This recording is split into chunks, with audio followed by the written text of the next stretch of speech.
پاگل کہنے لگا کہ اگر میں صحیح جواب دوں تو تم غصہ تو نہیں کرو گے؟ کہنے لگا نہیں غصہ نہیں کرتے، تم جو کہنا کہو۔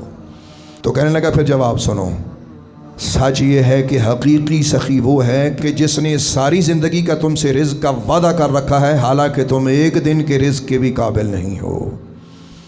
کہتے جیسے اس نے یہ بات کی تو ہمارے پاؤں کے نیچے سے زمین نکل گئی، اور ہمیں بڑا بھی غصہ آیا کہ ہم بھی بڑے صاحب دستار جبہ ہیں اور دنیا ہماری اتنی بڑی عزت کرتی ہے، اس نے تو ہماری عزت خاک میں ملا دی ہے۔ یہ کہتا ہے کہ تم تو ایک دن کے بھی رزق کے قابل نہیں ہو۔ خیر، ابن القصاب کہتے ہیں میں نے ہمت کر کے اسے دوسرا سوال کیا، میں نے کہا یہ بتاؤ کہ سب سے بڑا ناشکرا کون ہوتا ہے؟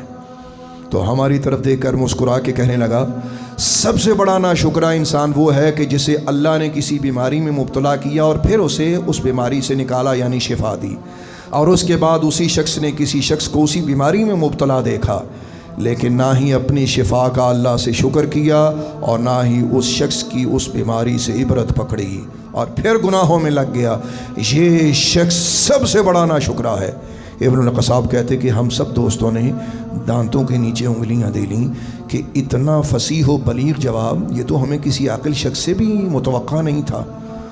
ابن القصاب کے ساتھ ایک دوست تھے تو انہوں نے کہا کہ 2 سوال تم نے پوچھے ہیں، ایک سوال مجھے کرنے دو۔ ابن القصاب نے کہا کرو۔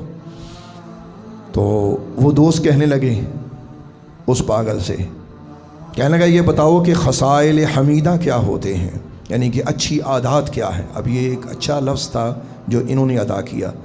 تو جواب میں اس نے مسکرا کے کہا، کہنے لگا کہ اچھی عادات اور اچھے خصائل وہی ہوتے ہیں کہ جن کو تم قبول کرنا نہیں چاہتے۔ اب یہ بھی ان کے منہ پر ایک بڑا تماچا تھا زبردست قسم کا، تو ان کو بڑا محسوس ہوا کہ یہ تو ہماری انسلٹ کرتا جا رہا ہے۔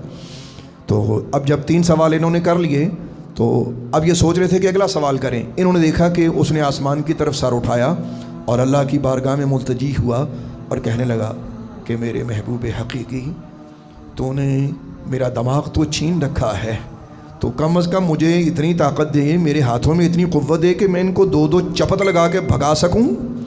کہتے کہ جیسے ہی ہم نے سنا ہم نے یقین کر لیا یہ کو اللہ کا برگزیدہ بندہ ہے، یہ پاگل نہیں ہے۔ کہتے جیسے ہی اس نے یہ دعا مانگی ہم نے سوچا کہ باہر کا رستہ لے لیں، اور باہر آ کر ابن القصاب کی آنکھوں میں آنسو، کہنے لگا کہ یار سچ تو یہ ہے کہ ہم پاگل خانے میں اس لیے آئے تھے کہ کچھ لوگوں کی عجیب عجیب حرکات دیکھیں، لیکن سچ